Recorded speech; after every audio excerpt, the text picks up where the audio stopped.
Little late night game learning. Thought we might been wanting to get this thing out and on this table and do something with it. And by golly, I'm going to do it.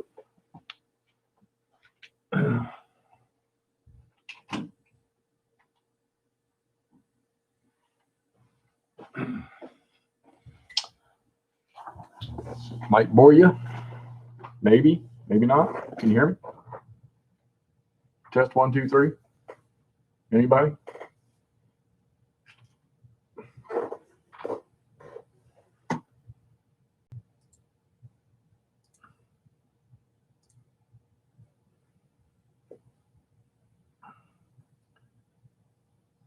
Test 1, 2, 3, 4, 5. Can anybody hear me?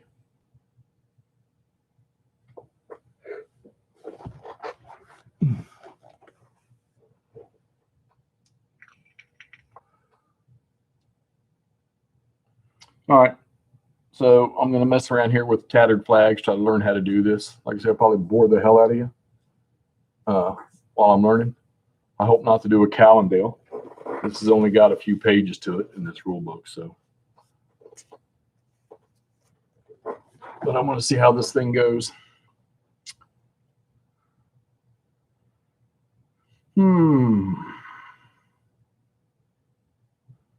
Let's see. Battle cards, battle cards, battle cards, battle cards. So you can use these at certain times during the game. They tell you at the top when you can use them. All right. Since I'm playing solo, I'm just going to keep them face up. I got Union to the left.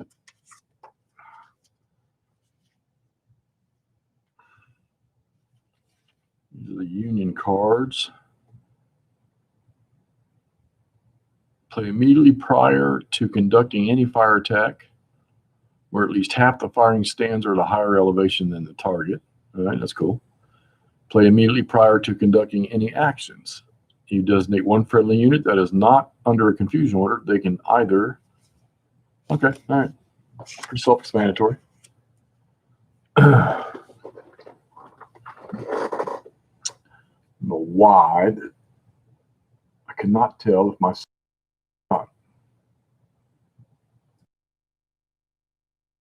test 1, 2, 3. And check my settings. I'm sure this is messed up right now. Let's see.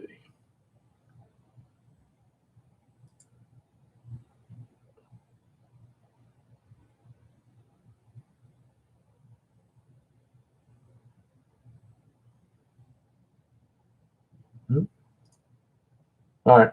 If anybody's on there, say something to me. Let me know if you can hear me or not.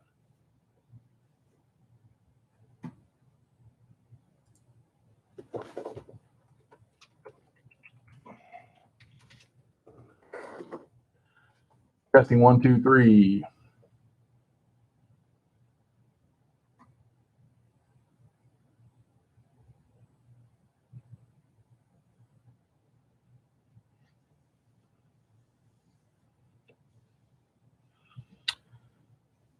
All right.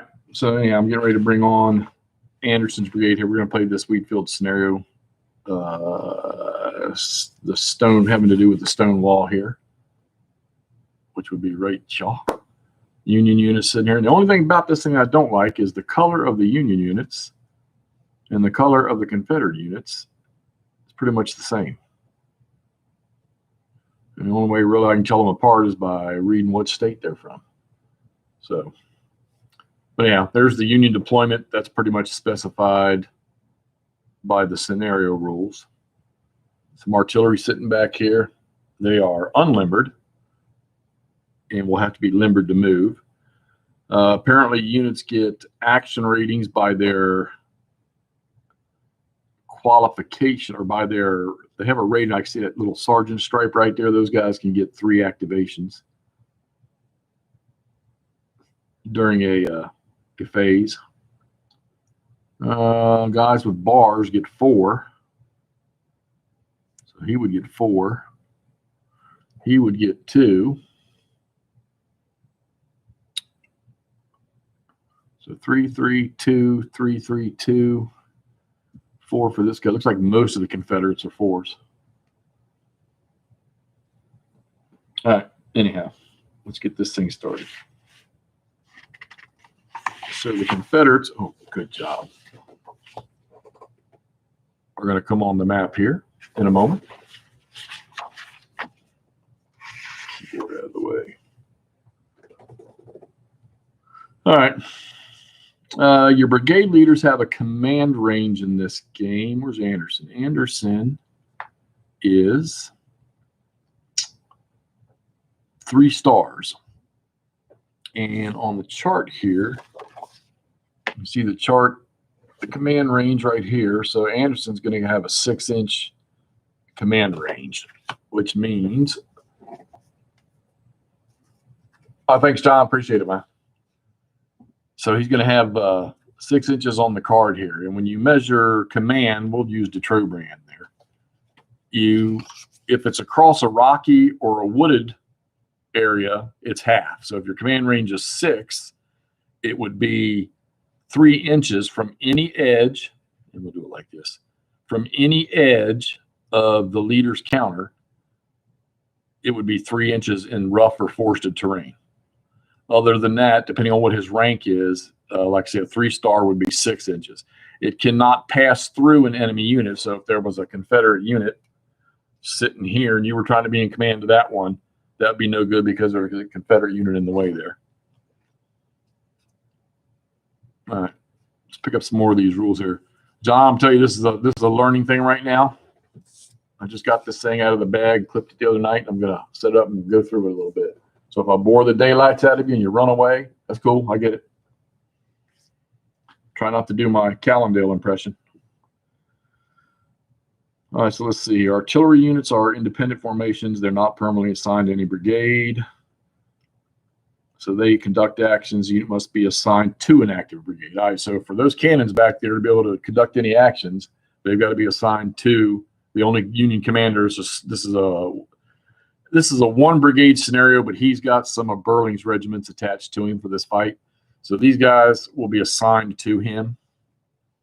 And they will act independently, but they've got to be assigned. So let's see. This once per game once per game. This can occur once per game, the assignment to an active brigade. All right, so during the player step A1, when activating a brigade by simply declaring that the artillery unit is attached to it that turn. Okay. Well, okay, this can occur once per game turn. So if there were multiple brigades, multiple leaders, he could be activated with this brigade on one turn, and on the next turn he could be activated with another brigade, another leader. Okay. They're never affected by command control or the brigade's current order. So they can use all of their basic allotment of actions, and they receive no fire combat dice modifiers for being under a specific type of order. All right, completely independent. Unit actions. Each unit of the active brigade may conduct some, none, or all of the actions allowed by its experience and modified by its current order.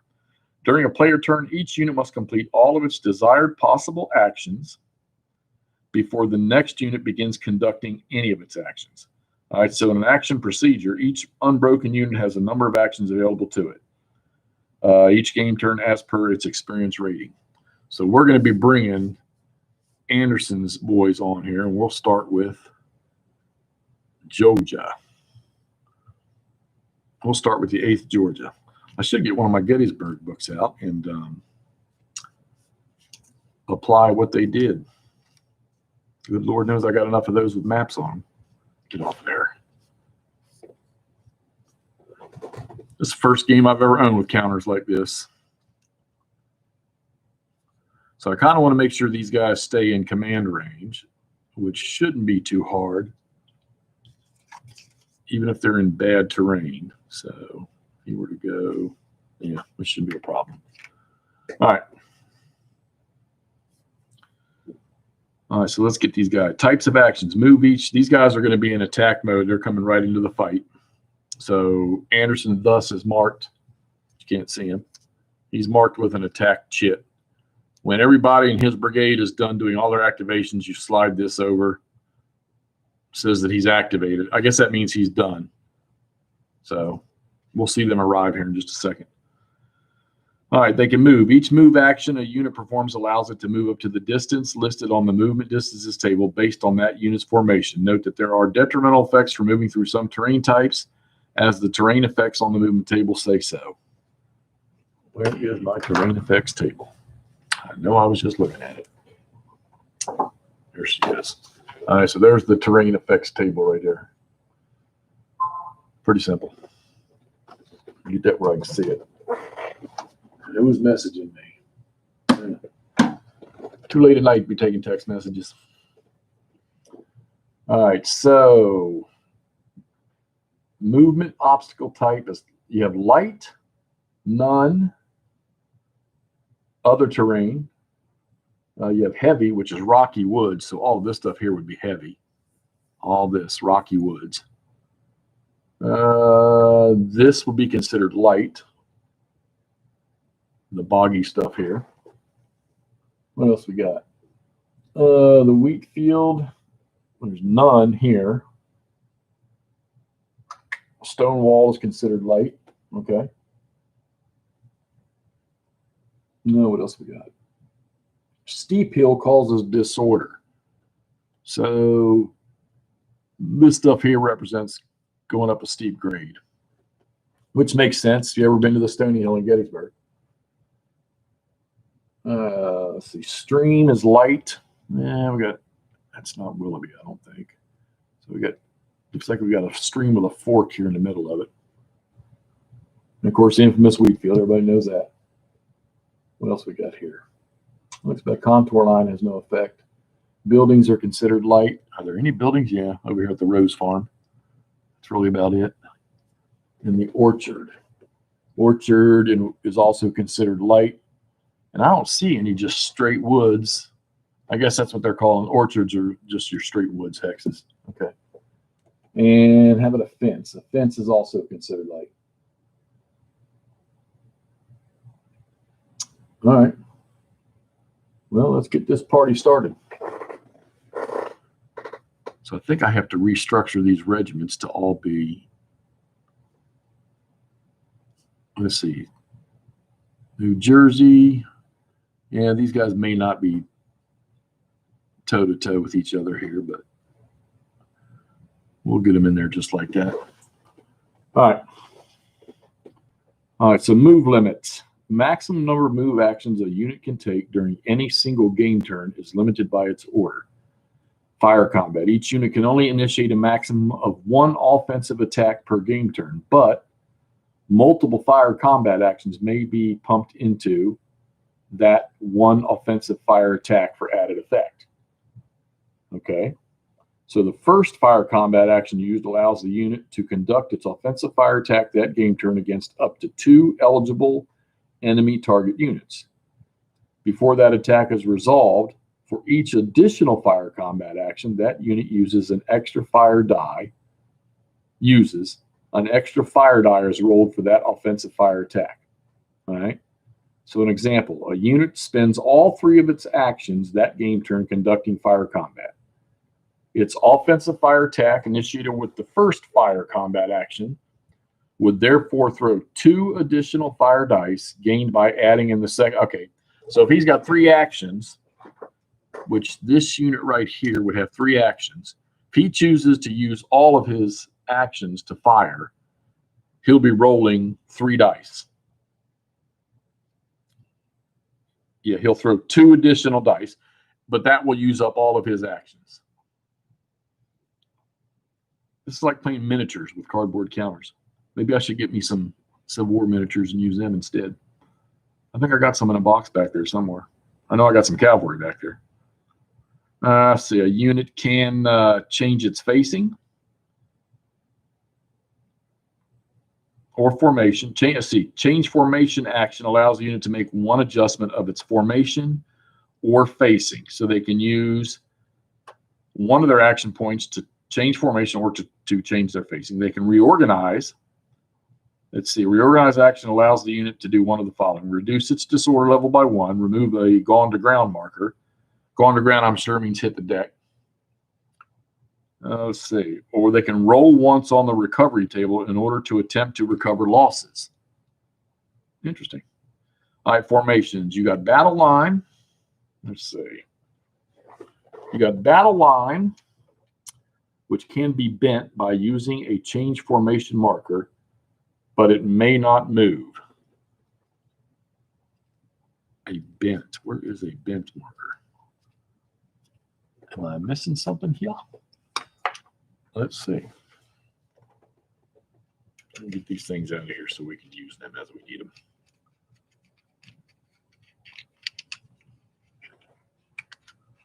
All right, so when you start the turn, each turn you roll for initiative, unless the scenario tells you somebody has it. Like this scenario here, the Confederates have the initiative right off the bat. And then you do the battle card phase, which everybody starts with two battle cards, and then you draw one, and you can keep that one and discard one of your other ones, or you can just discard that one. And you put any used or discarded cards off to the side until you're out, and then you reshuffle the deck. Not a very big deck. It's like there's maybe 20 cards or so, I'd say. Not a whole lot. This is the small one mapper, and from what I gather, this is the only game that was made in this series. So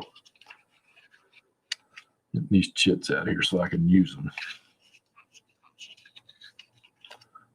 We'll leave the disordered markers. And yeah, there's not much in the way of the counters. It's probably got 3 or 4 brigades in it, and then a bunch of informational stuff. But I saw this thing, gosh, almost a year ago, and could never find this stinking game anywhere.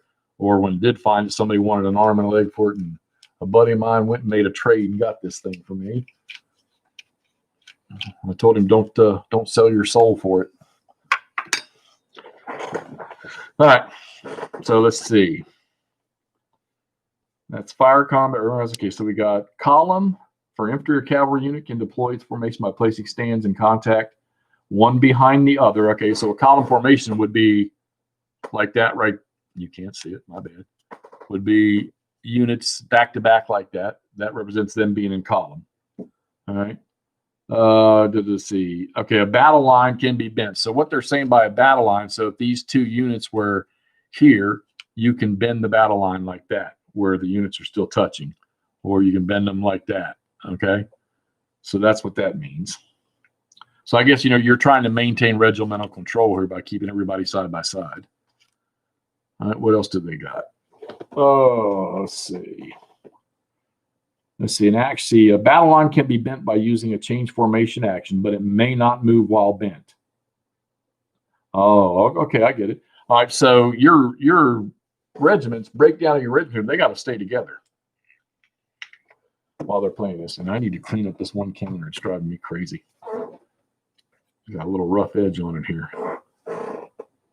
See if I can do it without damaging it.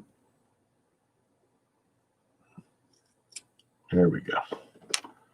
There we go. All right, yeah. So you got to maintain units side by side, to keep their cohesion and integrity. Let's see what else we got. Unlimited artillery.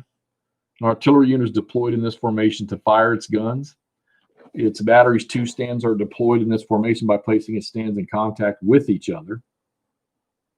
Okay, so the artillery would have to be like that. So they function as one unit. Let's see. With each other along their sides in a single straight or a bent line, like a battle line. So they can be bent. Okay, they can be bent, but they've got to be connected. All right, so I got to remember that. And right now they are unlimbered and ready to fire, even though I don't think sitting back there is going to do them any good. All right, limbered. An artillery unit is deployed in this formation to move about the map. The battery's 2 stands are placed in contact, one behind the other, front to back. So in order to move, they got to be like that, and they move as one thing. All right, this is going to be interesting. This might bring out some realism to how units maintain their command structure, their communication. All right, single stand units. A unit with only one stand. These are called stands. Okay. A unit with only one stand is assumed to be in battle line, infantry or cavalry, or unlimbered artillery formations. If it is not, place a column or limbered marker next to it to identify that the unit is in an alternate formation. Okay, so Burling. All right, so de Trobriand has 2 stands from the 17th Maine, so they got to stay together. The rest of them are single stands. You got the 115th Pennsylvania, 110th Pennsylvania, 5th Michigan, and the 8th New Jersey. So if those guys were going to move in column, you would put a column marker. It says to put them beside it, but I would probably end up, because they only have one unit. These 2 guys would go one behind the other for a column. But these guys that don't have one, they're always in battle line. If they go to column, you want to put that on there. And if artillery limbers up, you put the limbered marker on the artillery. If it's a single stand unit. Believe it or not, I'm almost done with the rules. Isn't that something? Movement. Okay, units move voluntarily when activated by using move actions, and measuring takes place with the green ruler. Normal movement. The owning player refers to the movement distances table and finds the moving unit's current formation. This lists the maximum distance that the unit can move for that action. All right, so we're going to start. Where's my green ruler? There you are up here. So we're going to start infantry in battle line. It says there they can get a 3-inch move, or they can get a half move, which is 1.5 inches. So, hell, unlimbered artillery can actually move 1 inch as long as they don't change facing. Interesting. And leaders can move, Jesus, they can move 10 inches. My God. That's what plus of being on a horse. All right, so let's see here. Normal movement for a unit is always directly forward, maintaining its current facing. If a unit wishes to turn or otherwise adjust, it must first use a change formation action to rearrange itself as desired. Then use a move action to go straight ahead. Oh, wow. So if this guy were moving and he moved forward with one of his action points, let's say moved forward 2 inches, and you wanted him to go this way, he'd have to use an action point to change his direction, his facing. And then let's say if he had 3 action points, his third action can be used to move again. Boy, this is going to take some serious thought process to play this thing. Fortunately, like I said, there's not a ton of rules. All right. What else we got here? Okay, so thus, this complex battlefield maneuvers will require multiple actions. Okay. All right, so let's see. Sidle and fallback movement. Both of these special types of movement can only be conducted at 1/2 the maximum distance that the unit can move for that action. Also, the unit conducting one of these special moves must maintain its current facing direction. No turning or angling allowed. A unit can sidle. They can sidestep by moving directly sideways, left or right. The unit can fall back by moving directly backwards. Oh, okay. So a half move. So if that 17th Maine was going to sidestep, they could sidestep using one full action to that 1.5 marker. So they could sidestep literally that far. But they got to maintain their facing. Or they could back up that far and maintain their facing. All right, so that's pretty cool.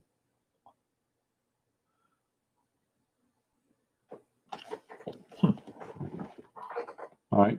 Charge move. A unit can conduct a charge move only if it is not broken, not gone to ground, or under a maneuver, defend, or confusion order. All right, so you have these chits, these little chits here. You have defend, you have maneuver, and you have, watch, I don't have one out here. Oh, and you have confusion. All right, and then you have attack. So if they're under one of these, they cannot charge. And if they are under an attack order, they can execute a charge. All right, got to keep that in mind. All right. And they can contact with an enemy unit by moving up to 3 inches. Oh, okay. So they can use the charge move if they can make contact with an enemy unit by moving up to 3 inches directly forward. So they've got to be an enemy unit. The enemy unit target's got to be within 3 inches of the charging unit. How's the video, guys? Can you see the map okay? I'm not using autofocus because it bounces.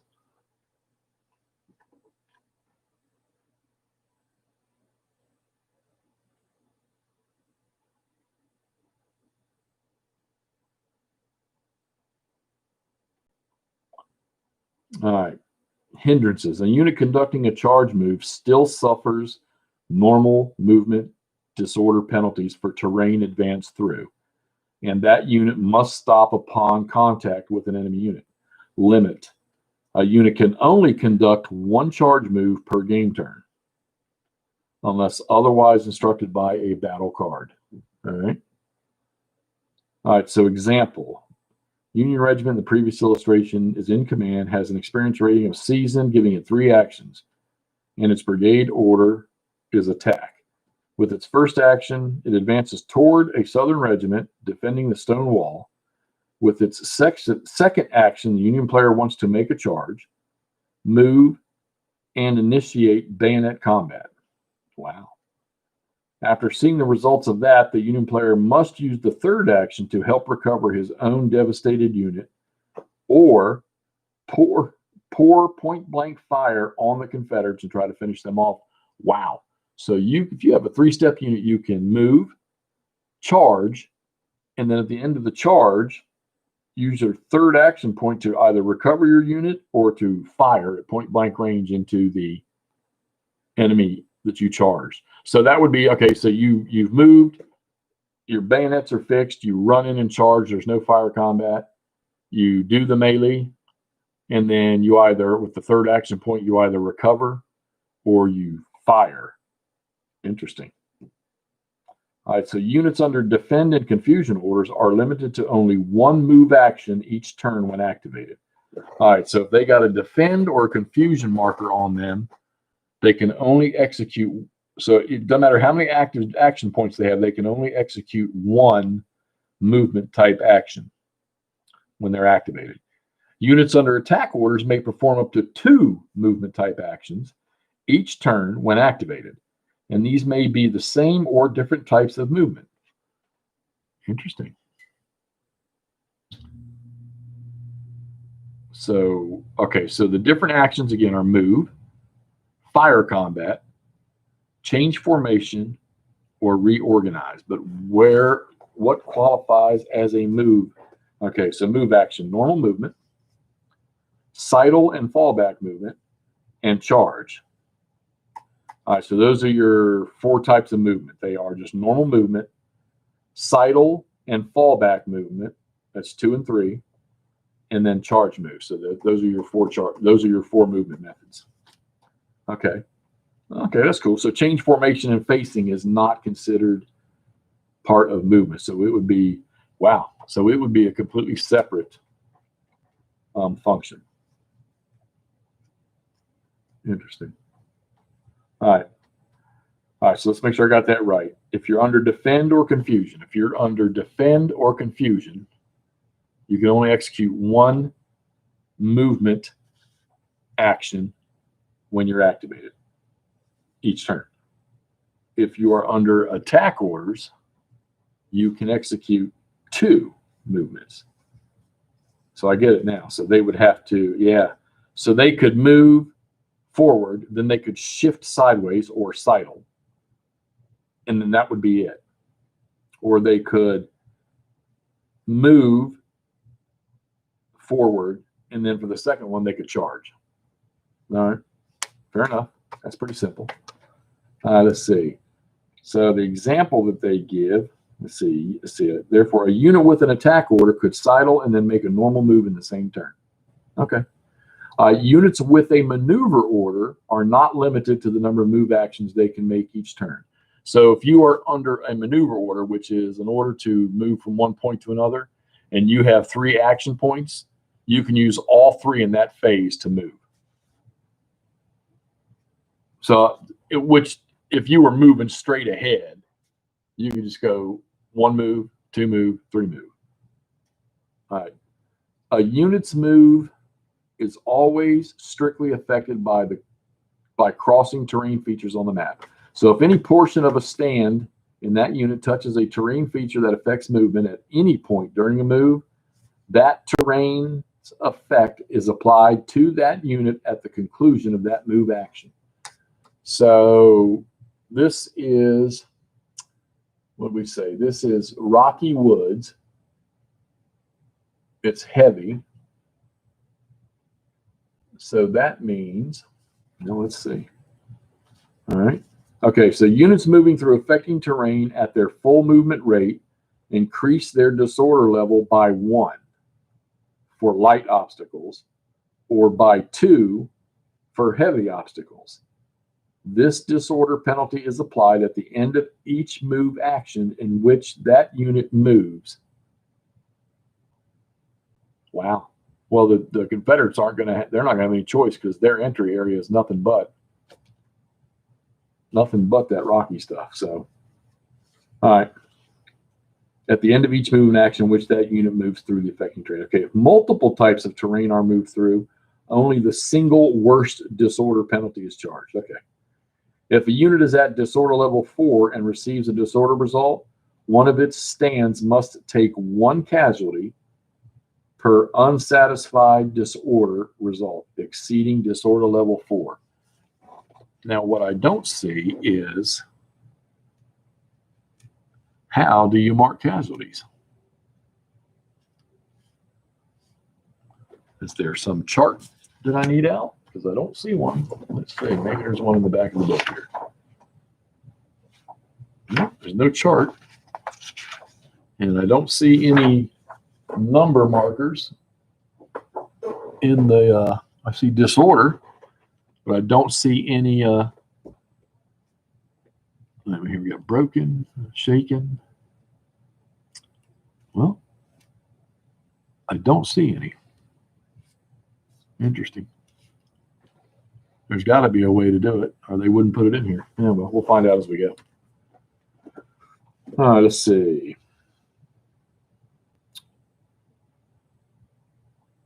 All right, steep hills. A unit conducts a steep uphill movement when the front edge of any stand in that unit moves from a lower elevation to a higher elevation through a hatched contour. So if you moved up that slope right there, or that slope, or up this slope, you're going to pay a penalty for that. Let's see. Steep uphill movement adds 1 additional disorder per hatched contour line crossed to the normal penalty charged by the other terrain. So if you move through rocky woods, which is heavy, you would get a +2. So if you were moving here, if this unit was moving here in rocky woods and he moves up that contour, he's going to get the +2 for the heavy, and he's going to get an additional. So he's going to get 3 disorder points for moving across that contour and in the rocky woods. All right, simple enough. All right. Yeah, units in battle line tend to catch more terrain than units moving in column do. This is an intentional feature, but it doesn't say that. It doesn't say like it's any different. And the chart, the movement chart doesn't really have. It just says what obstacle type it is and visibility. Wow, so yeah, rocky woods, your maximum visibility is 1 inch. Fire combat effect in rocky woods is -2 dice.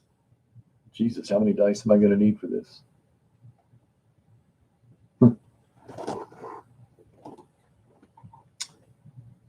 All right. All right, so Confederate units move action takes it through rocky woods, over a fence, and across 2 steep hill contour lines.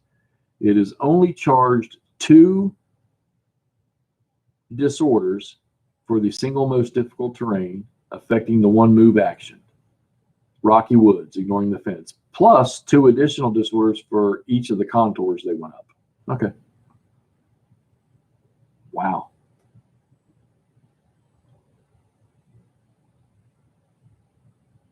Action. Okay, so for this single move action, the unit is charged a total of 4 disorders. Since it began that move action at disorder level 2, it is raised to disorder level 4, and 2 stands suffer casualties. They are flipped to their reduced side. Okay, that's your casualty. So if you flip a unit over, that's his reduced side. I don't get it. He's still an R1. What does that mean? Well, I guess I'll figure that out in just a minute.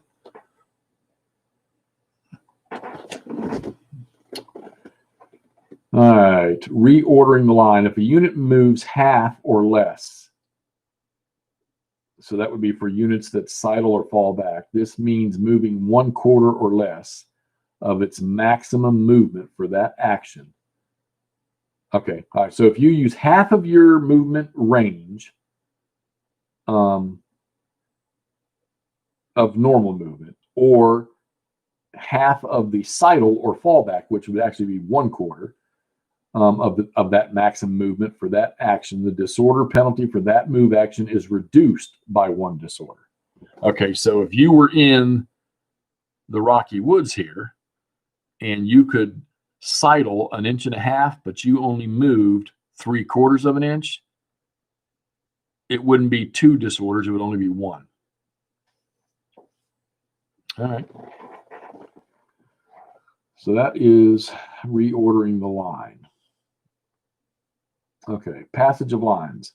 1 friendly unit can move through another if either is in battle line or unlimbered formation.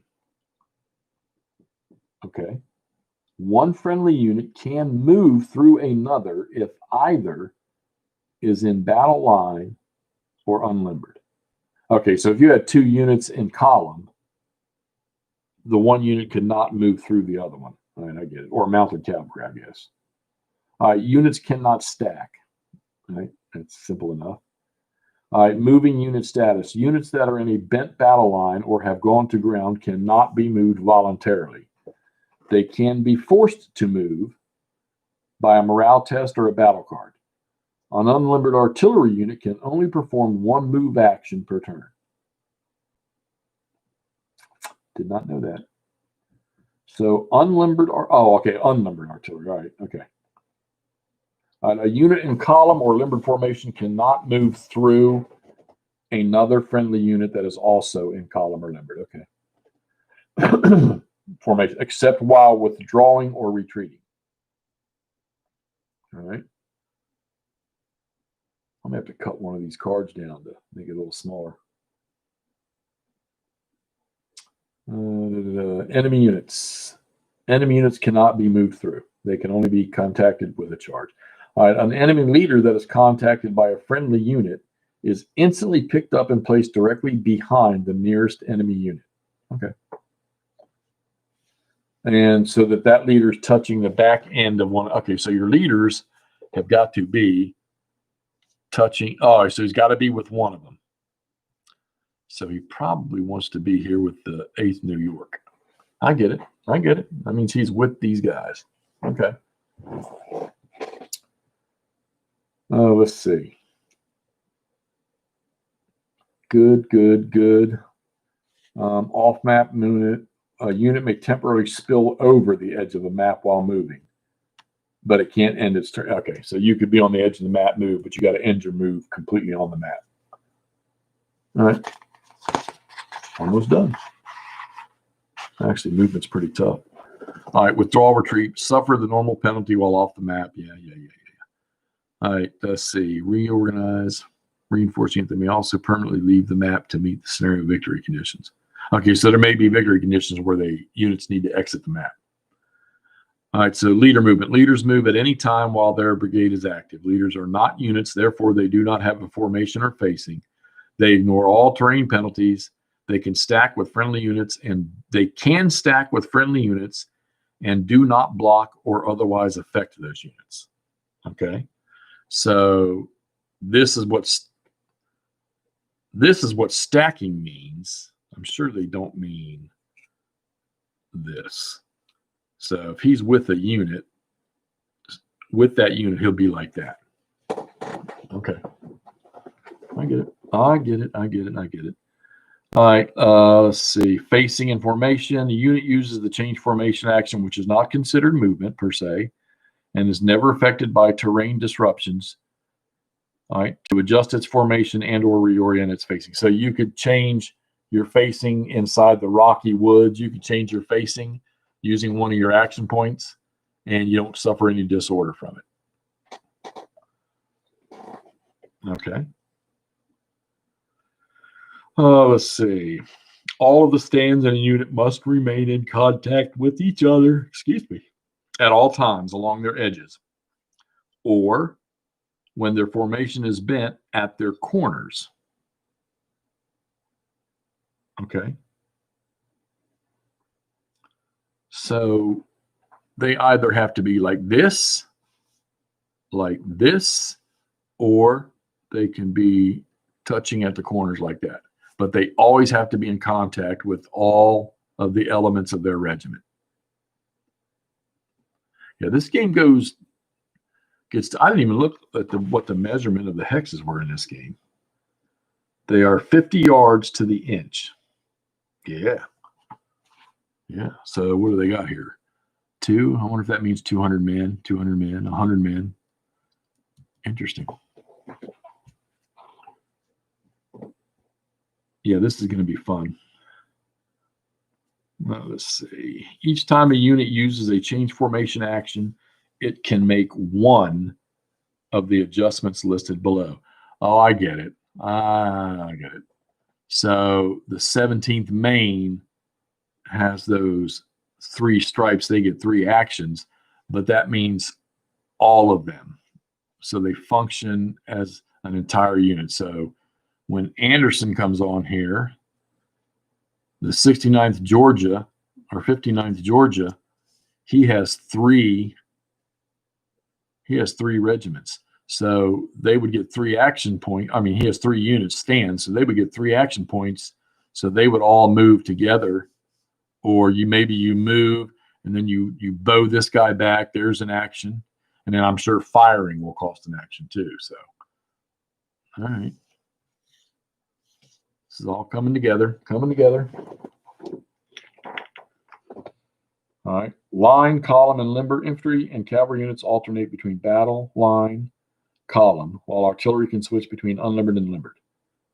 To alternate between its allowed formations, that unit uses one change formation action.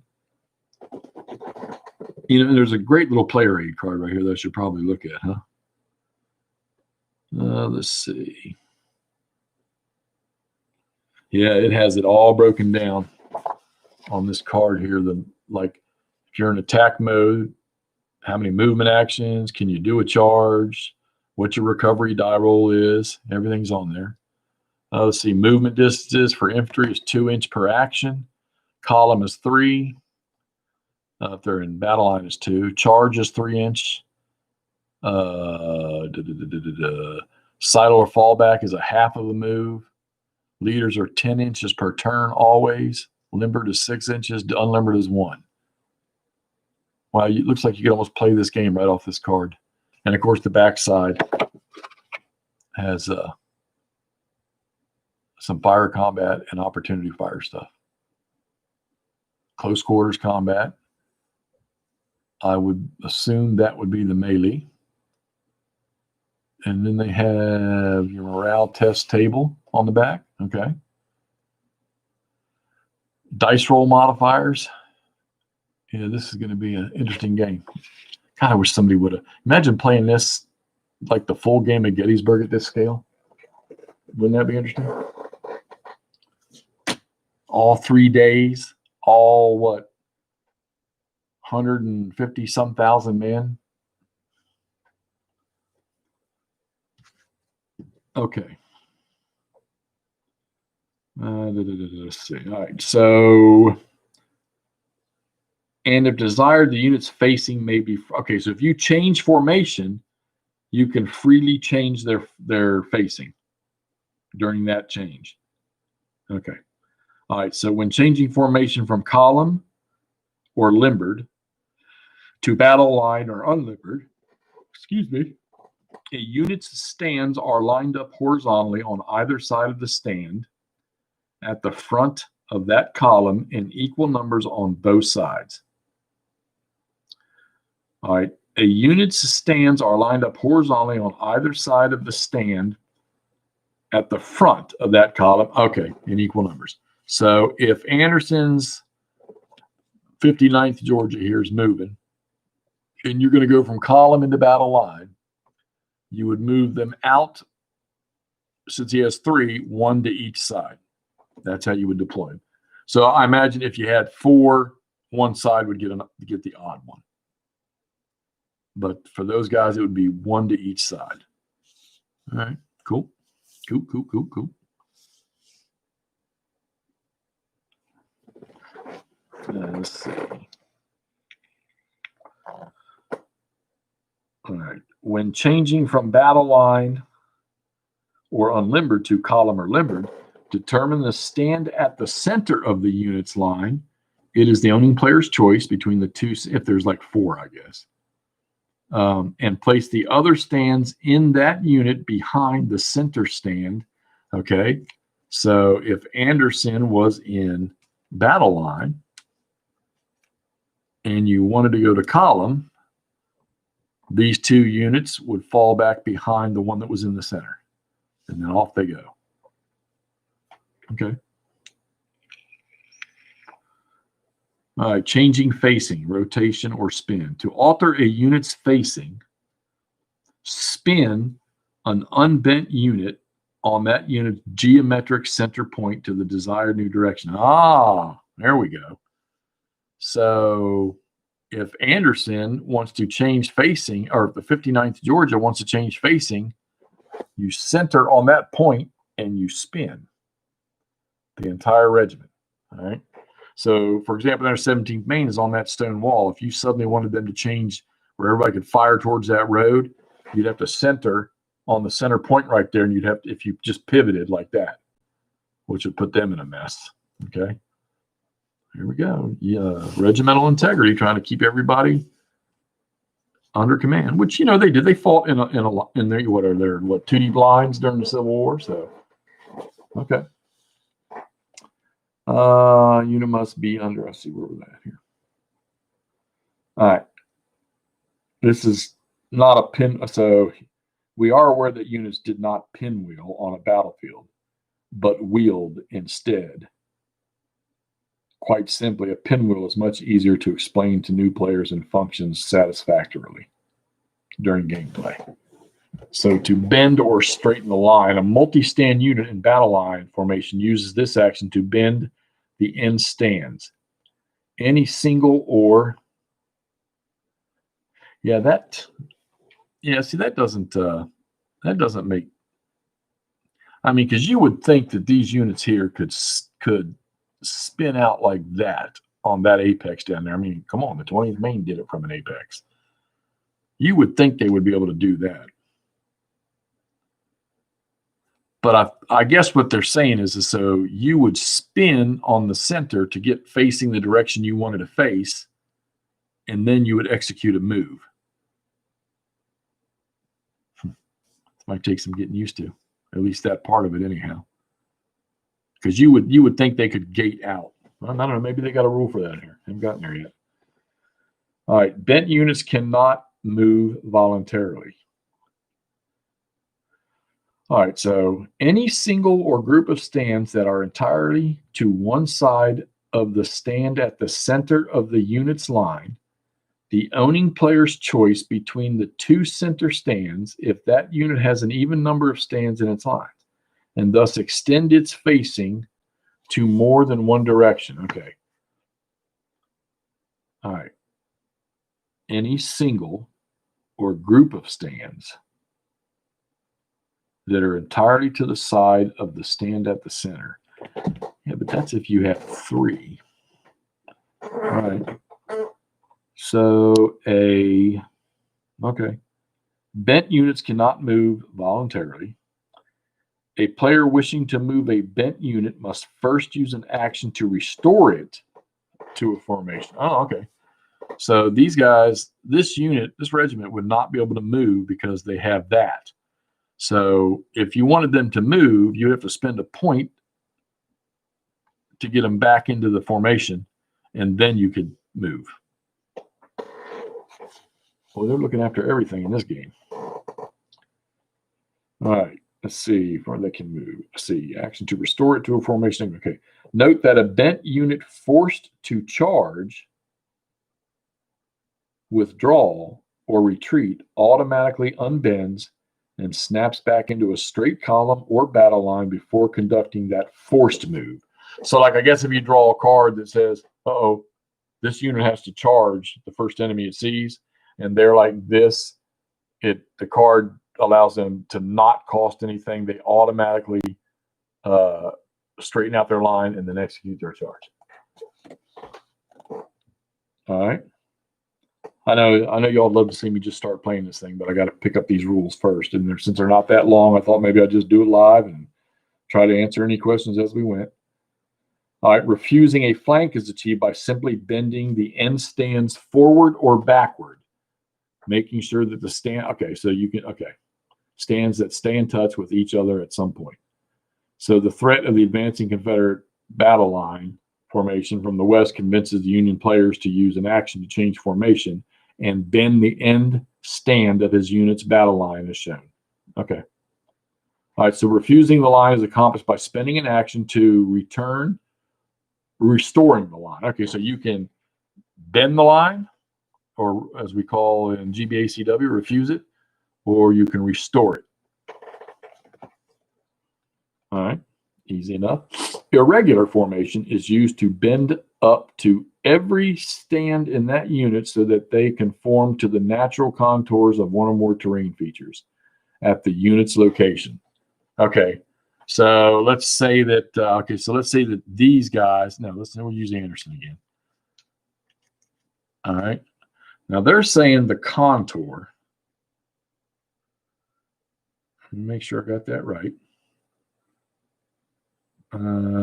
Every stand in the unit so they conform to the natural contours of one or more terrain features at that unit's location. So let's say that Anderson moves on here and we want him to contour, or we want him to align himself to that creek.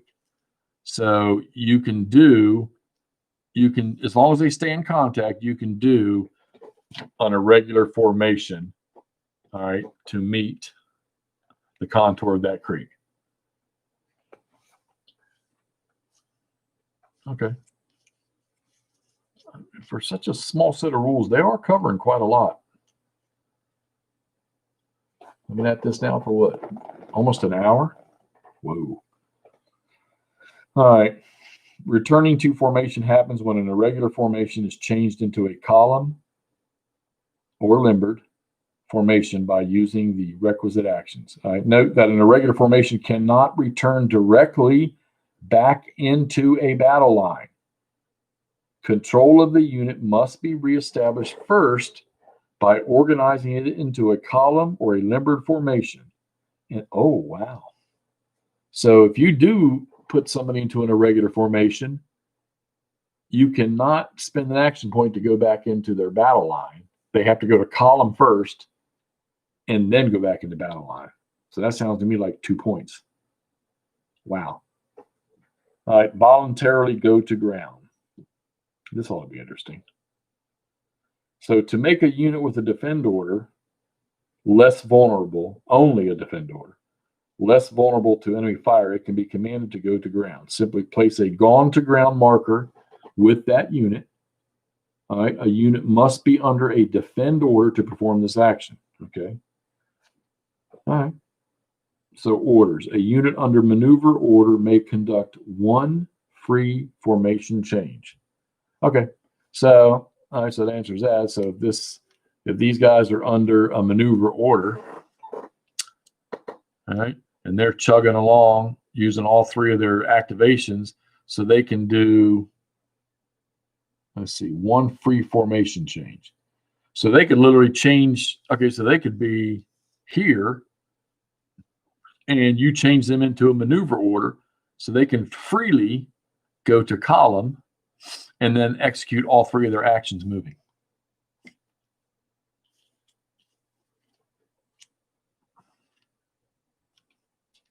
Put that there. All right. Okay, that's cool. All right, reorganization. When a unit performs a reorganized action, it is gathering stragglers and the lightly wounded, putting them back into action, restoring order, and otherwise getting that unit into a state of better control during the tumult of battle. So you have stand up. A unit voluntarily removes its gone to ground marker by using one reorganize action. So are you telling me that a reorganize? Back up here and look at something. Unit actions. Okay, there are types of actions: move, fire. Yeah, okay, reorganize is another one. All right, okay, gotcha. I gotcha. By using one reorganization action to do so, note that a gone to ground marker is automatically removed if that unit is forced to move due to a battle card, a morale test, or being charged. All right, restore order. A unit removes one level of disorder by using one reorganize action to restore order. Oh, okay. Adjust or remove its disorder marker to reflect this improvement. You may also freely rearrange that unit's reduced and full strength stands within its current formation if desired when restoring order. Okay, you may also freely rearrange that unit's okay, so if you had, well, that doesn't matter. How would you do that? You may also rearrange that unit's reduced and full strength stands within its current formation if desired when restoring order. Well, that sounds to me like if you had a 17th Maine, if that unit, if he was reduced, me like you could flip their positions if you wanted to. That seems kind of awkward in the middle of a firefight. All right, for each reorganized casualties action. Oh, no, here we go. All right, recover casualties. A unit that has more than one reduced strength stand or has any eliminated stands can attempt to recover those casualties by using one reorganize action per attempt to recover casualties. For each reorganize or casualties action, the owning player rolls one die, consults the recovery table. On a recovery result, that player may either flip a reduced strength stand back over to its full strength side or bring an eliminated stand back into play on its reduced strength side. In the latter case, you place that regained stand at the back of the unit's column or limber, or on the flank of its battle line, or if it's unlimbered, whether or not it is bent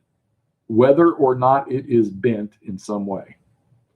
All right, so if this unit was eliminated and you did a recover casualty, and you were successful and you brought this guy back in, he would be on his reduced side.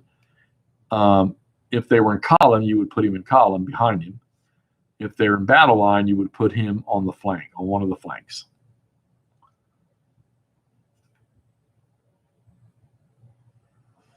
Okay.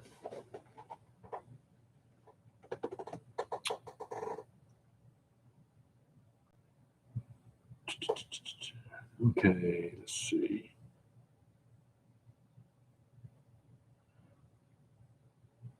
One reorganization action per attempt. So it sounds to me like you could use all of your actions to recover. What does it cost to do a reorganization? Let's see.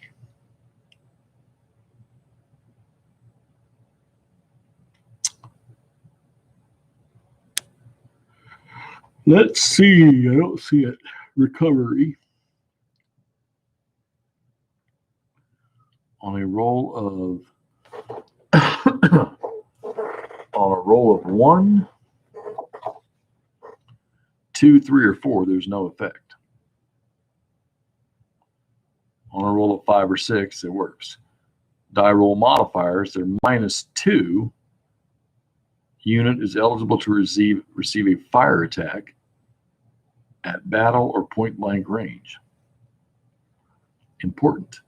Apply no modifiers when recovering a completely eliminated unit. So if he's in defend mode, you get a die roll modifier +1. If he's in attack mode, it's a die roll modifier -1. If he's confused, it's -1. And if he is eligible to receive any kind of fire attack at battle or point blank range, he gets a -2. So if you're trying to recover in the middle of a firefight, you're going to get a negative roll. Interesting.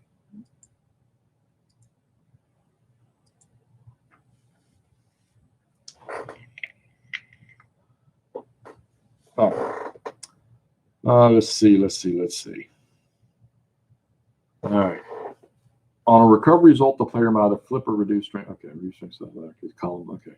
Recovery limit. A unit can never regain its full health by using recover casualties actions during the play. At least one reduced strength stand must remain in that unit, which cannot be recovered. All right, so if you got one of these 3 size or 4 size regiments that have like 3 or 4 stands in them, and they suffer a reduced, one of them has to remain reduced for the remainder of the game. So if you had a 3 unit, if you had 3 units and 2 of these units were reduced strength and you did a recovery, you could recover only one. One of them always has to remain reduced once they take that casualty. So you can never fully recover the entire regiment. All right.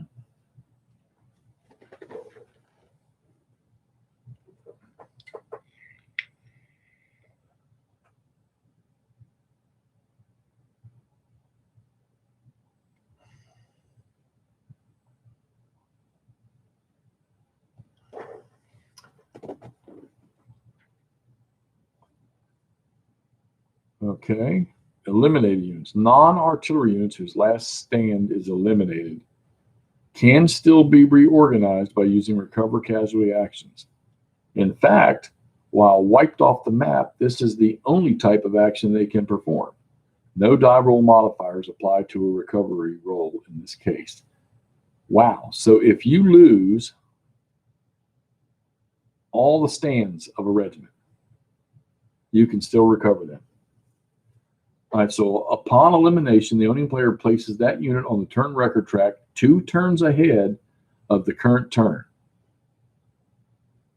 When that turn is reached, the player may begin to roll to recover the casualties for that unit.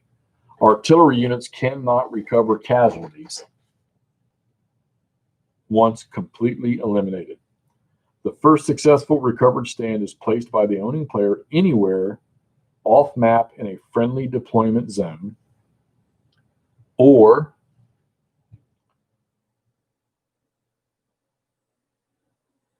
if the scenario has none, off a friendly map edge, north edge for the Union, south edge for the Confederates. So north for the Union, south for the Confederates. Okay. All right. All right. It is placed in any formation. Okay. So this unit immediately receives any order that you desire. It's placed in any formation and receives a disorder level 4 marker. It functions normally in all respects from then on as a reinforcing unit. Okay. Got it. Fire combat. Here we go. Just now getting into fire combat. And I'm going to run to the bathroom real quick. Hang in there. Be right back.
All right, fire combat.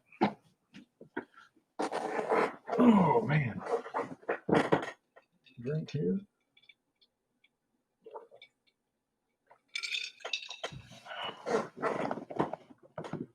All right.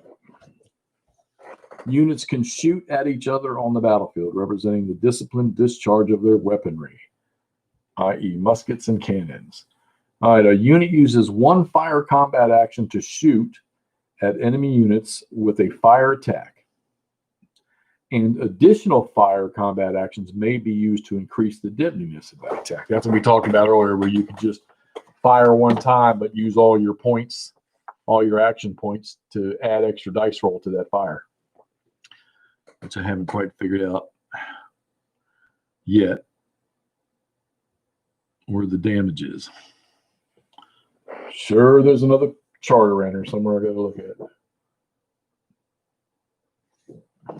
Or maybe it's in the book. I don't know. We'll get to it in a minute. All right, so, all right. Fire attack. Okay. An activating unit can only conduct one fire attack during its player turn. This excludes defensive fire or return fire conducted during the opponent's player turn. All right. So if you're on the move, you can only fire once if it's your turn. If you're the non-phasing player, you'll have the opportunity for defensive fire or return fire. Okay. An active unit only can fire at up to 2 separate enemy target units during its single fire attack on that turn. So the example is a unit could not conduct a fire attack, move forward, and conduct a second fire attack during that same turn. It could move, conduct a fire attack against 1 or 2 enemy units from that position, and then perform other non-fire combat actions to complete his turn. So you could literally move, fire, and then move again. Or move, fire, and change formation. Or move, fire, and change facing. Okay. All fire attacks, including return fire and defensive fire, use the following procedure. All right. You check each firing stand for its fire zone, range to the target, and the visibility of the target units up to there's 2 different target things. I'm hoping I'll understand that here in a minute, because it sounds to me like it's telling me that, a regiment could shoot, I don't know. I mean, if Anderson is like this and the whole regiment fires, and see, they say the stand. Now it says a unit. So we got to get that straight. That makes up a unit, and each one of those is a stand. Okay. That's how I'm understanding this. All right, so all fire attacks, including return fire and defensive fire, use the following procedure. Okay, to determine the number of fire dice to use, firing player rolls them against each target. Determine and apply hits. Target units' possible morale test and target units' possible return fire, which they would repeat steps 1 through 4. Okay. Cases, fire eligibility. When a unit fires, each stand in it is checked individually and is allowed to participate, i.e., it becomes a firing stand only if it has a fire zone. It is within range, and it can trace visibility to at least one enemy stand, called the target stand. Oh, okay. So as long as any one of these units can target one of those stands within range or visibility, they can be considered an eligible firing unit. What's up, Clay? I'm learning this tattered flags, and it's interesting so far. I haven't played anything yet, but I'm just going through the rules. Kind of a late night study session.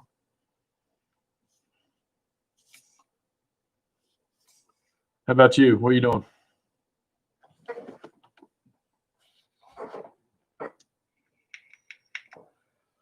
All right.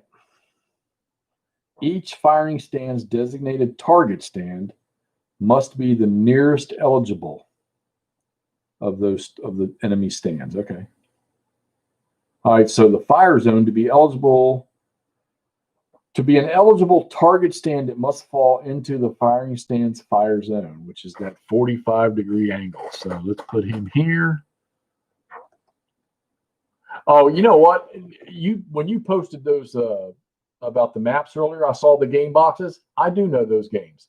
Those are monster games. I remember when I saw the Mare Nostrum and the Barbarossa, I was like, oh my God, yes, I know these. Are you actually playing it right now? Are you playing on Vassal? All right, so he could hit both of those units. I guess, or do you do it from the, yeah, no, you got to do it from the center, I think. Or you do it from the end. Okay, well, we're going to learn that in a second, too. Can those games still be bought nowadays, or do they cost like an arm and a leg? Hey, PB, what's up, baby?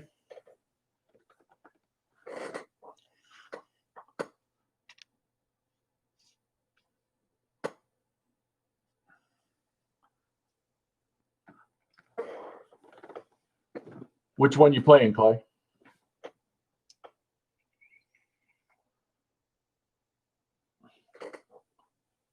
Hey, I'm doing my best Callendale. I'm learning the rules while live streaming. I don't have the hair for it, though. Let's see here. Each to at least one enemy stand, which is called a target stand. Each firing stand's designated target stand must be the nearest eligible fire zone range, must be the nearest eligible stand of the target unit. Okay. So that's the target unit, the 17th Maine, both of those stands. Each one is a stand. That's the whole unit. World War I PB or World War II?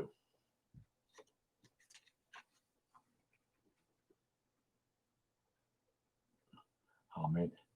Clay, I done fall in love with anything East Front in the last 6 months. All right, the fire zone. To be an eligible target stand, it must fall into the firing stand's fire zone. A fire zone is a 1-inch wide corridor that can be tilted in an arc extending from the unit's front-facing edge outward at up to a 45-degree angle. Oh, now I can get that picture. So the last ones I looked at were your masked ones. What are these? You got a video that I can look at? So that's how you would measure it, like that. And if they're within that angle.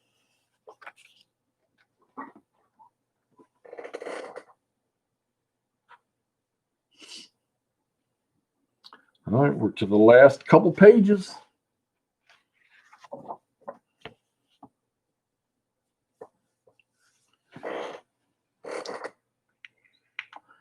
One way to check a fire arc. I got to trim those cards some more. Are you kidding me? One way to check a fire arc is to put it on the unit like that. I got to trim these cards down on the edges of these little white lines. Nobody told me that. Don't these people that make these games realize that men need pictures?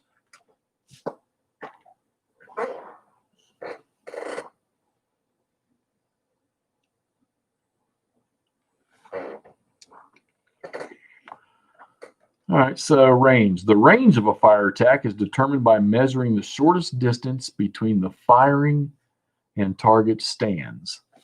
All right, let's get something on the board here and see what we got. Let's say he's shooting. So what would the distance be? And we'll do this. So it could be from there, the shortest distance for that one would be just about 1.5 inches. And rifled muskets, looks like they can shoot 3. So I'll use the 1. Well, we can do this. So from that stinks. Let's use 1. So they can shoot 3 inches. So this Anderson's infantry in here could shoot up to this line. And if you did it this way, anything within that 1 inch, oh wow, that would be point blank. From that distance right there, this guy would be at point blank range, and vice versa. Trench mortar crew. Oh, Corporal Hitler, the little corporal. I got you. I got you.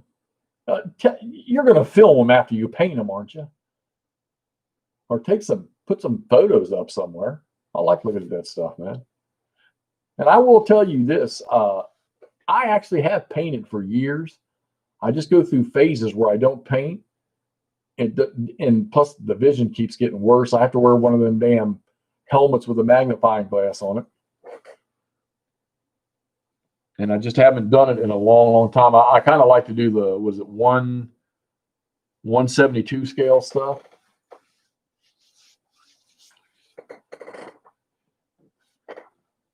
Just been a long time since I've really been into it.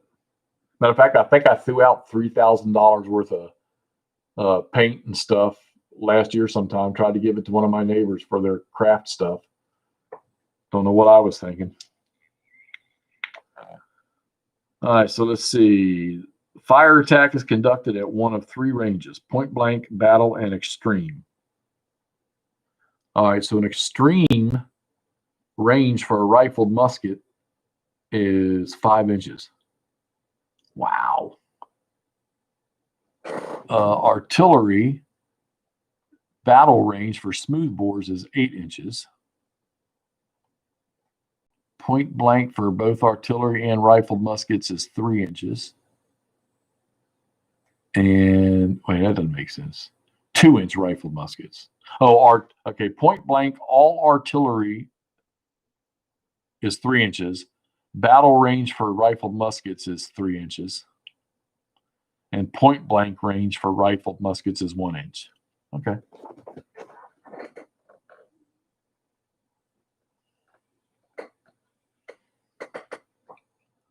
Let's see. I know line of sight's going to be a trick in this game because of the terrain. You can only, well, it has, the chart has visibility column on it where it tells you how far you can see through that terrain. And it looks like the rocky wooded stuff is going to be the tough area. So at least you know that Anderson's boys, when he comes out of these woods, he's going to be, you figure what's 1 inch from where those Union guys are. So he's going to be covered until he probably gets within point blank range in here. So I really think this. Hey, so here would be a monster game for you, Clay. Take this game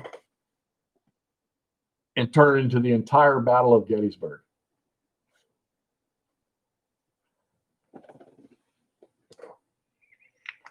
Can you imagine all these units on a monster-sized Gettysburg battlefield?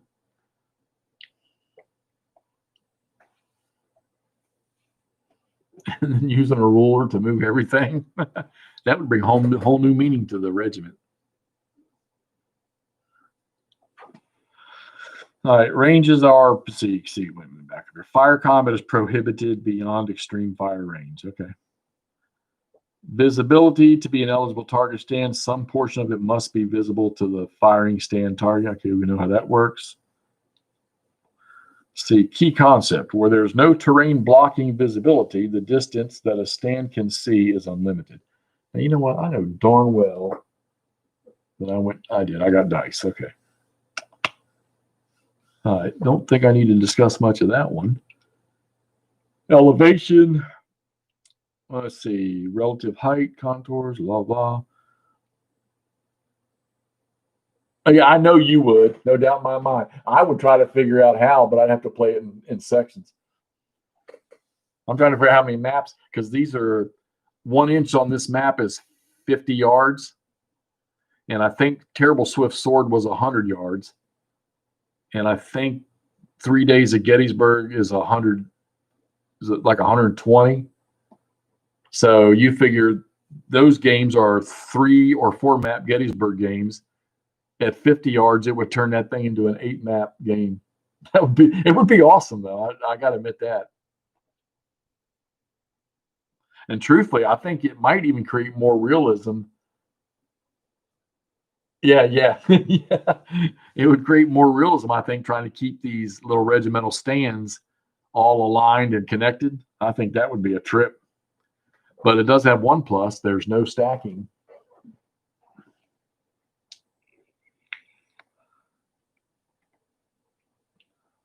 All right, elevation should be pretty simple. Let's see. Other units. Line of sight cannot be traced through other stands, friendly or enemy, at the same contour level. Okay. So let's see. A firing stand's fire zone is blocked if an intervening stand is at the same contour level as the firing stand. Occupies 1/2 or more of the 1 inch width of the firing stand's fire zone. A firing stand can always shoot over intervening stands if both the firing and target stands are at higher elevations than the intervening one. It just common sense for line of sight. Or for elevation. Yeah, that kind of stuff. Let's see, fire resolution. Here we go. Unlike determining fire eligibility, fire attacks are resolved by unit, not by stand. All of a unit's eligible firing stands roll their dice together as a single fistful at the designated target. Procedure. Here we go. This is what we've been looking for. The firing player rolls a number of fire dice, each symbolized with a 3D die symbol. I don't see that nowhere. All right, anyhow. Okay, let me read that again. The firing player rolls a number of fire dice. Each are symbolized with a 3D fire or 3D die symbol. Well, I know what that is. Oh, okay. It's over here on this card. Here, y'all look at that card. Y'all look at that. I'll read. As shown on the fire combat table. Okay. An odd half die is rounded up. Well, then if you're going to round it, why even put it on there? You've got action orders for everything you do, changing formation, so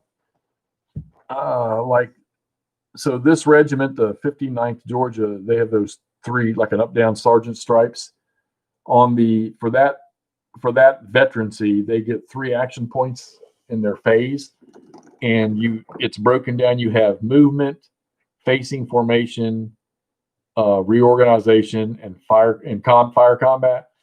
And using those, you got to burn an action point.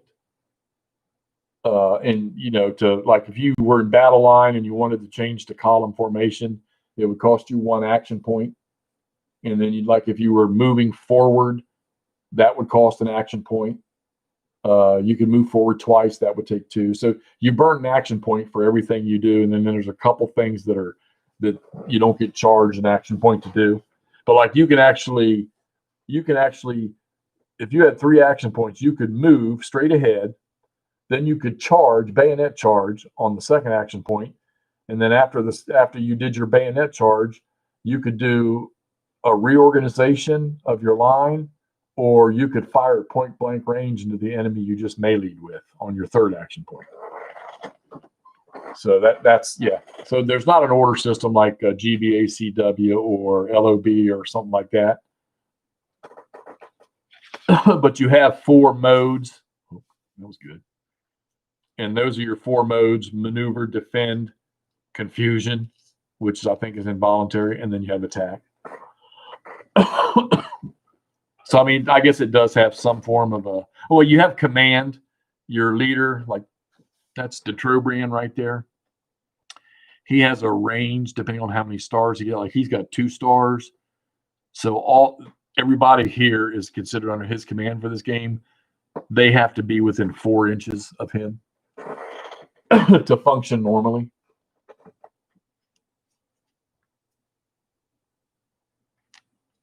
And of course, Anderson, he has 3 stars, so he's got a 6-inch command range. Like I said, this is like miniatures without the miniatures. PB, you ought to love that. Although you'd rather have it with miniatures.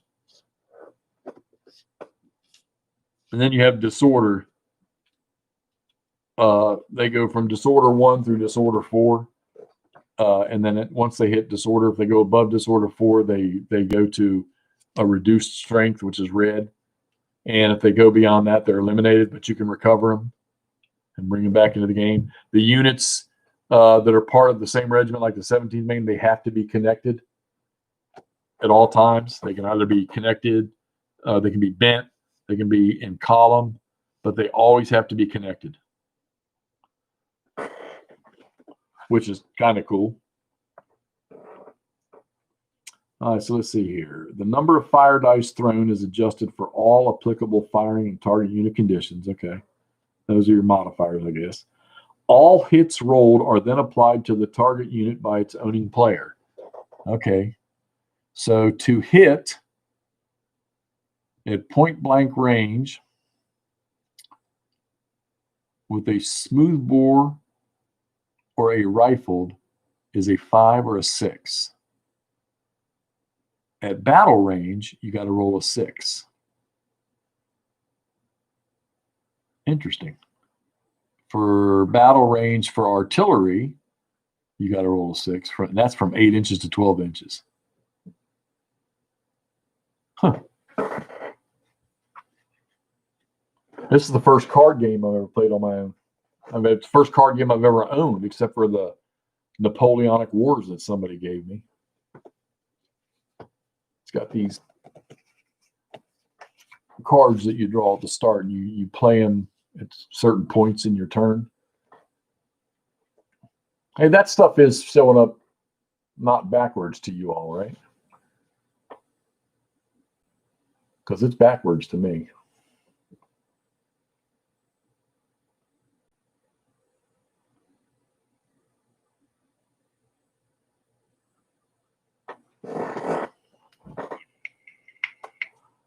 All right, all hits rolled are then applied. Conditions affecting fire dice. Various conditions affected. Additional fire combat actions. So a unit using multiple fire combat actions for a single fire attack that turn gains 1 additional. Oh, okay. So if you were going to do a fire combat, and you were just using 1 action point to do it, and it was just a 1 dice roll, but you decided I'm going to burn a second action point to double my firepower, you just roll another die. I know everybody likes that sound. Yeah, I love that. Don't know if I'll get any of that tonight, but I'll get these rules down. They're not really hard. They all make sense. Except for that one reorganize rule. I didn't get that. All right, so half or more of the target stand in that attack have their front edges occupying the qualifying terrain, or half or more of the firing zones traced from the firing stands to their targets pass through any amount of such terrain that will. Okay, so if these guys are shooting Anderson and they're behind that stone wall and they can see 1 inch into this, so they're shooting Anderson in here,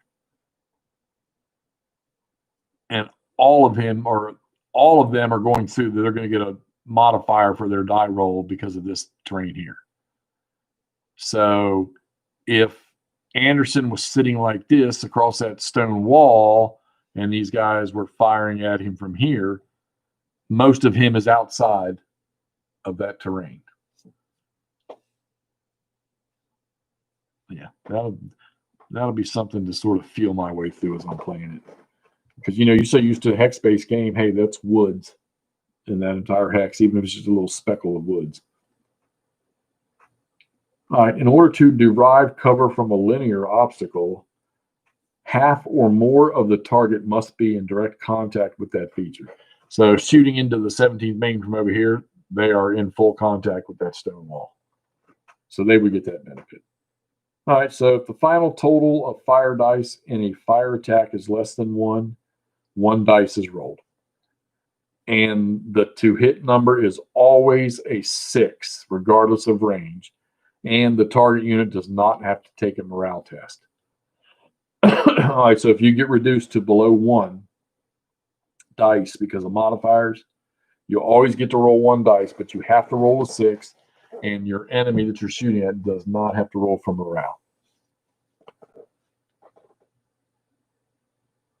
Okay, well, that's pretty simple. Disorder casualties reduce 1 stand in the target unit if there are any full-strength stands in that unit. All right, so a unit currently at disorder level 4 must take all further hits as casualties. All right. Morale tests. The targeted unit must immediately make a morale test if one of the following conditions applies. It was an infantry fire attack at extreme range and inflicted at least 2 hits. It was an infantry fire attack at battle or point blank range, or an artillery attack at extreme range and inflicted at least 1 hit. If it was an artillery fire attack at battle or point blank range, they always have to roll for morale. If it was a defensive fire attack, they always have to roll for morale. Return fire once per action phase, unless under a defend order.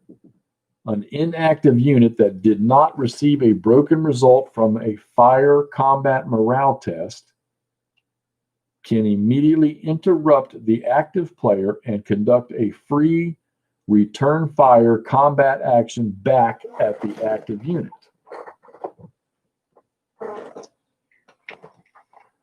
Now, what are you all doing up so late tonight?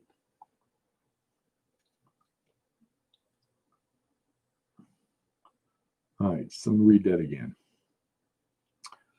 Once per action phase, unless the unit is under a defend order, an inactive unit that did not receive a broken result from a fire combat morale test can immediately interrupt the active player. Oh, okay. So if you get shot at and you don't get broken from your morale check, you can immediately return fire with that unit. All right. Let's see. Resolution. A return fire attack is conducted like a normal 1-action fire attack, except that the return fire unit does not need visibility to the active enemy unit. Okay. Opportunity fire. Should an active unit end any move or formation change action within eligible point-blank range of an inactive unit, that inactive unit can immediately interrupt the active player and conduct opportunity fire before being shot at, in lieu of return fire after being shot at. Oh, okay. So note that opportunity fire is normally not allowed by the target of a charge. It will issue defensive fire instead. Okay. I guess I haven't gotten to that rule yet. All right. However, if the charging enemy unit does not close, the target of the charge may still issue an eligible opportunity fire. Opportunity fire counts as that unit's one allowed return fire for that action phase and is resolved like return fire.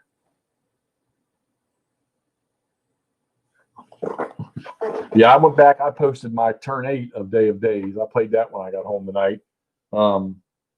It's starting to open up on the one flank of the Commonwealth beaches.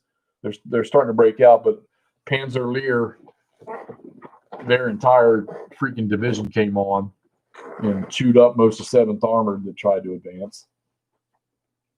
And now I'm starting to spread them out to sort of shut off some of these approaches for the Allies. The Allies just don't have enough super strong armor to deal with them, at least not yet.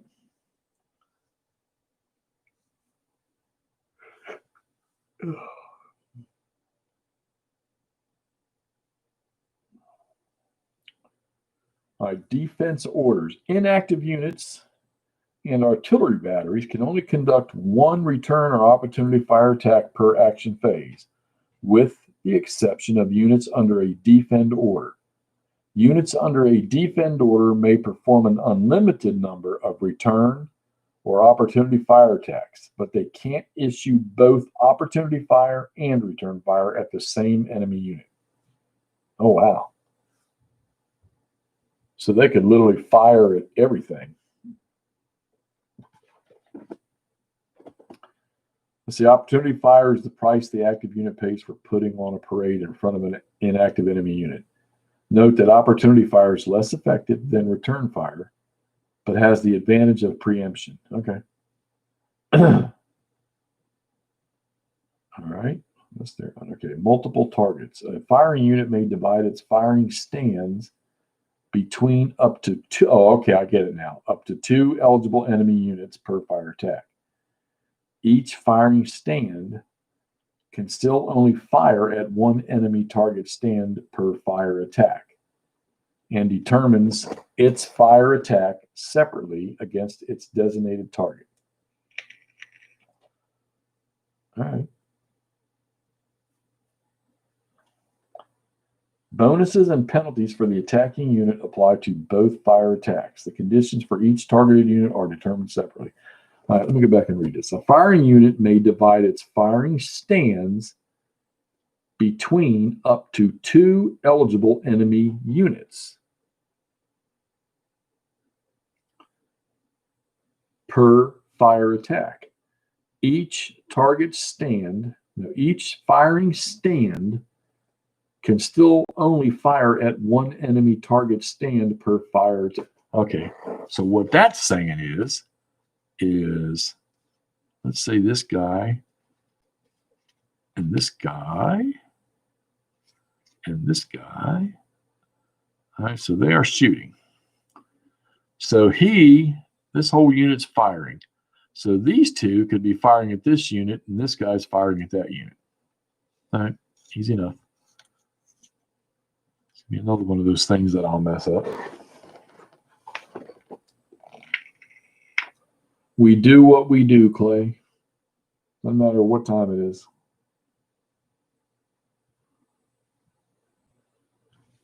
So a seasoned Confederate infantry unit with 4 full-strength stands and a disorder 2 markers under an attack order, and it uses all 3 of its actions for fire combat against 2 nearby 1-stand Union units.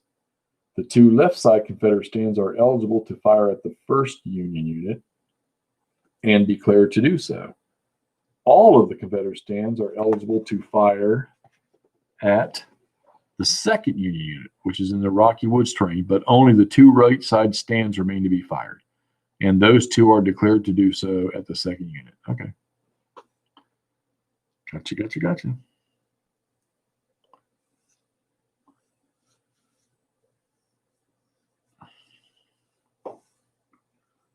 Yeah, as long as I'm having fun doing it, I'm going to keep right on doing it.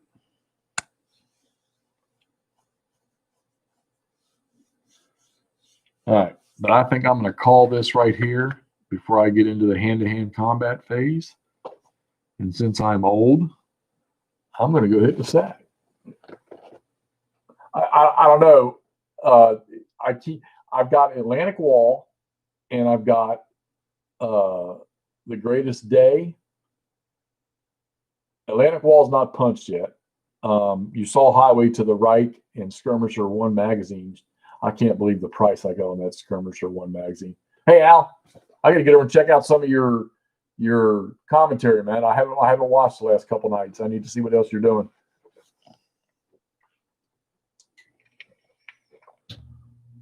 But yeah, so I don't know, Clay, which one. Because like I said, Greatest Day is ready. But I told you, man, I want to get one of these Goss games up. And like I say, Bachdam Rhine is punched. I don't know if I'll get Atlantic Wall punched before the holidays gets here. It'd be nice to. And, of course, Highway to the Right showed up. And Lucky Ford will be here, I think, Monday or Tuesday.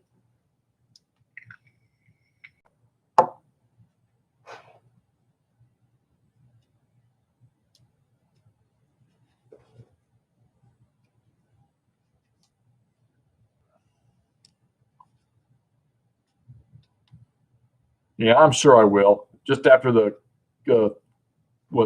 4 hours I've watched you guys over 2 nights, and I'm going to catch your next episode on the actual start of the Battle of the Bulge on the 16th.